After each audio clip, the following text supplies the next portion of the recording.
ಬೆಂಗಳೂರಿನ ಕೆಪಿಸಿಸಿ ಕಚೇರಿ ಎದುರು ಬಿಜೆಪಿ ಶಾಸಕರಾದ ಬಿಪಿ ಹರೀಶ್ ಅವರ ಮೇಲೆ ಮೊಟ್ಟೆ ಎಸೆದ ಘಟನೆಗೆ ತೀವ್ರ ಆಕ್ರೋಶ ವ್ಯಕ್ತಪಡಿಸಿದ ಬಿಜೆಪಿ ರಾಜ್ಯಾದ್ಯಂತ ಪ್ರತಿಭಟನೆಗೆ ಕರೆ ನೀಡಿತು.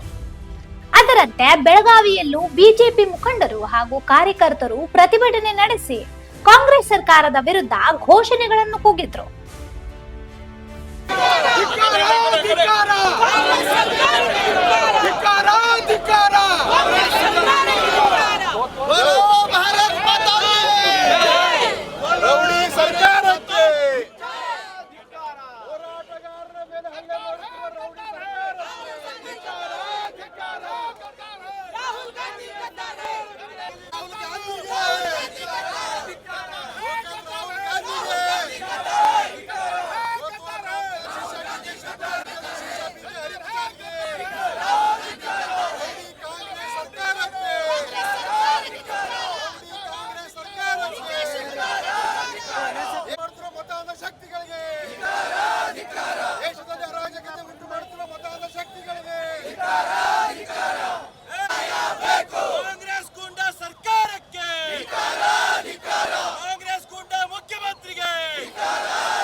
ಪ್ರತಿಭಟನೆಯಲ್ಲಿ ಮಾತನಾಡಿದ ಬಿಜೆಪಿ ನಾಯಕರು, ನೀಟ್ ಪ್ರಶ್ನೆ ಪತ್ರಿಕೆ ಅಕ್ರಮದ ವಿಚಾರದಲ್ಲಿ ವಿದ್ಯಾರ್ಥಿಗಳ ಪ್ರತಿಭಟನೆಯನ್ನು ಕಾಂಗ್ರೆಸ್ ರಾಜಕೀಯ ಲಾಭಕ್ಕೆ ಬಳಸಿಕೊಳ್ಳುತ್ತಿದೆ ಎಂದು ಆರೋಪಿಸಿದರು.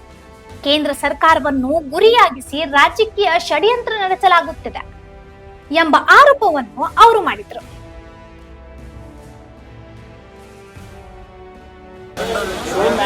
ನೀಟ್ ಪರೀಕ್ಷೆ ಫಲಿತಾಂಶದ ಪ್ರಶ್ನೆ ಪತ್ರಿಕೆಗಳು ಲೀಕ್ ಆಗಿದಾವೆ ಅಂತ ಹೇಳಿ ಒಂದು ವಿದ್ಯಾರ್ಥಿಗಳ ವೇಷದಲ್ಲಿ ಒಂದು ಹೋರಾಟವನ್ನು ಶಾಂತಿಯುತವಾಗಿ ಮಾಡಬೇಕಾಗಿತ್ತು. ಇವತ್ತು ಆ ಹೋರಾಟ ಯಾವ ರೀತಿ ನಡೆದಿದೆ ಅಂದರೆ, ಇವತ್ತು ಪಾಕಿಸ್ತಾನ, ಬಾಂಗ್ಲಾದೇಶದ ವಿದೇಶಗಳಿಂದ ಇವತ್ತು ಹಣ ಅವ್ರಿಗೆ ಸಂದಾಯ ಆಗ್ತಾ ಇದೆ. ಅದ ಪ್ರತಿಭಟನೆ ಹೋರಾಟ ಯಾವ ರೀತಿ ಇತ್ತಂದ್ರೆ ಅವ್ರದ್ದು ಆ ಹೋರಾಟದಲ್ಲಿ ಲಾಂಗು, ಮಚ್ಚು, ಬಡಿಗೆ, ಕಲ್ಲುಗಳಿಂದ ಅವ್ರು ಹೋರಾಟವನ್ನು ಮಾಡ್ತಾ ಇದ್ದಾರೆ. ಆದರೆ ಅವ್ರ ಉದ್ದೇಶ ಏನದಪ್ಪ ಅಂತಂದ್ರೆ, ಈ ಭವ್ಯ ಭಾರತದಲ್ಲಿ ಅರಾಜಕತೆಯನ್ನು ಸೃಷ್ಟಿ ಮಾಡಬೇಕು. ಯಾವ ರೀತಿ ಬಾಂಗ್ಲಾದೇಶದಲ್ಲಿ, ನೇಪಾಳದಲ್ಲಿ ಹೋರಾಟ ಆ ಟೈಪ್ ಒಂದು ಹೋರಾಟ ಮಾಡಿ ಈ ಜಗತ್ತಿನಲ್ಲಿ ಒಂದು ಅತಿ ದೊಡ್ಡ ಪ್ರಜಾಪ್ರಭುತ್ವ ರಾಷ್ಟ್ರ ಭಾರತದ ಒಂದು ಹೆಸರನ್ನು ಕೆಡಿಸಬೇಕು, ಸನ್ಮಾನ್ಯ ನರೇಂದ್ರ ಮೋದಿ ಅವರ ಹೆಸರನ್ನು ಕೆಡಿಸಬೇಕು, ಅವ್ರು ತೇಜೋವಧೆ ಮಾಡ್ಬೇಕಂತೇಳಿ ಇವತ್ತು ಹಿಂಸಾಚಾರವಾಗಿ ಹೋರಾಟವನ್ನು ಅವ್ರು ಮಾಡ್ತಾ ಇದ್ದಾರೆ. ಮಾಜಿ ಶಾಸಕರಾದ ಅನಿಲ್ ಬೆಂಕಿ ಅವರು ಮಾತನಾಡಿ, ಬೆಳಗಾವಿಯಲ್ಲಿ ಇತ್ತೀಚೆಗೆ ನಡೆದ ಪ್ರತಿಭಟನೆಯಲ್ಲಿ ಒಂದೇ ಸಮುದಾಯದ ಯುವಕರು ಭಾಗವಹಿಸಿದ್ರು ಎಂದು ಆರೋಪಿಸಿದರು. ದೇಶದಲ್ಲಿ ಅಶಾಂತಿ ಸೃಷ್ಟಿಸುವ ಉದ್ದೇಶದಿಂದ ಕಾಂಗ್ರೆಸ್ ಈ ವಿಚಾರವನ್ನು ರಾಜಕೀಯವಾಗಿ ಬಳಸಿಕೊಳ್ಳುತ್ತಿದೆ ಎಂದು ಅವರು ಹೇಳಿದರು.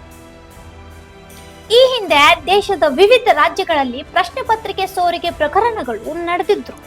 ಕಾಂಗ್ರೆಸ್ ಈ ರೀತಿಯ ಪ್ರತಿಭಟನೆ ನಡೆಸಿರಲಿಲ್ಲ. ಆದ್ರೆ ಈಗ ನೀಟ್ ಪ್ರಕರಣವನ್ನು ಮುಂದಿಟ್ಟುಕೊಂಡು ರಾಜಕೀಯ ಮಾಡಲಾಗುತ್ತಿದೆ ಎಂದು ಬಿಜೆಪಿ ಮುಖಂಡರು ಆರೋಪಿಸಿದರು. ಇದೇ ವೇಳೆ ನಿನ್ನೆ ಬೆಳಗಾವಿಯಲ್ಲಿ ನಡೆದ ಪ್ರತಿಭಟನೆಯಲ್ಲಿ ಪ್ರಧಾನಿ ನರೇಂದ್ರ ಮೋದಿ ಅವರ ವಿರುದ್ಧ ಅವಾಚ್ಯ ಪದಗಳಿಂದ ಘೋಷಣೆ ಕೂಗಿದರ ವಿರುದ್ಧ ಕಠಿಣ ಕಾನೂನು ಕ್ರಮ ಕೈಗೊಳ್ಳಬೇಕು ಎಂದು ಬಿಜೆಪಿ ನಾಯಕರು ಒತ್ತಾಯಿಸಿದರು.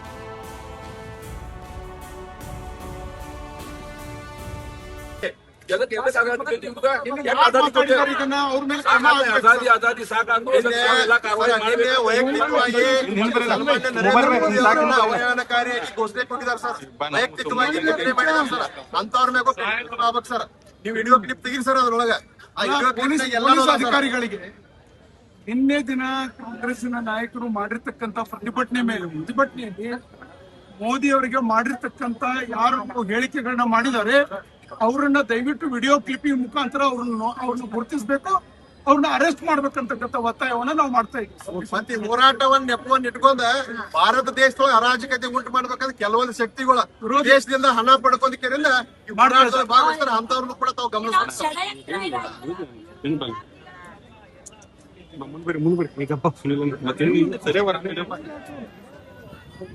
ಮತ್ತು ವೈಯಕ್ತಿಕ ನಿಂದನೆ ಮಾಡಿದ ಪ್ರಧಾನಿಗಳನ್ನ ವೈಯಕ್ತಿಕ ನಿಂದನೆ ಮಾಡಿದ ಅವ್ರ ಮ್ಯಾಗ ಶಿಕ್ಷೆ ಆಗ್ಬೇಕು ಸರ್. ಅದ್ರ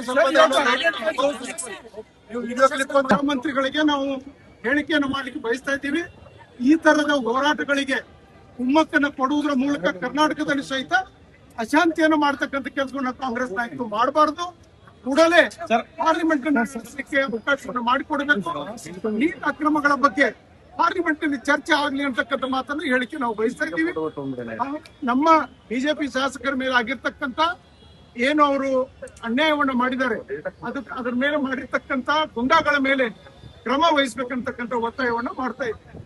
ನೀಟ್ ಪ್ರಶ್ನೆ ಪತ್ರಿಕೆ ಅಕ್ರಮದ ವಿಚಾರವಾಗಿ ರಾಜ್ಯ ಹಾಗೂ ರಾಷ್ಟ್ರ ರಾಜಕಾರಣದಲ್ಲಿ ಆರೋಪ ಪ್ರತ್ಯಾರೋಪಗಳು ತೀವ್ರಗೊಂಡಿವೆ. ಇದೇ ಸಂದರ್ಭದಲ್ಲಿ ಈ ಪ್ರಕರಣದಿಂದ ವಿದ್ಯಾರ್ಥಿಗಳ ಭವಿಷ್ಯಕ್ಕೆ ಧಕ್ಕೆಯಾಗದಂತೆ ಸೂಕ್ತ ಕ್ರಮ ಕೈಗೊಳ್ಳುವುದು ಸರ್ಕಾರಗಳ ಆದ್ಯತೆಯಾಗಬೇಕು ಎಂಬ ಅಭಿಪ್ರಾಯವು ಸಾರ್ವಜನಿಕ ವಲಯದಲ್ಲಿ ಕೇಳಿ ಬರುತ್ತಿದೆ.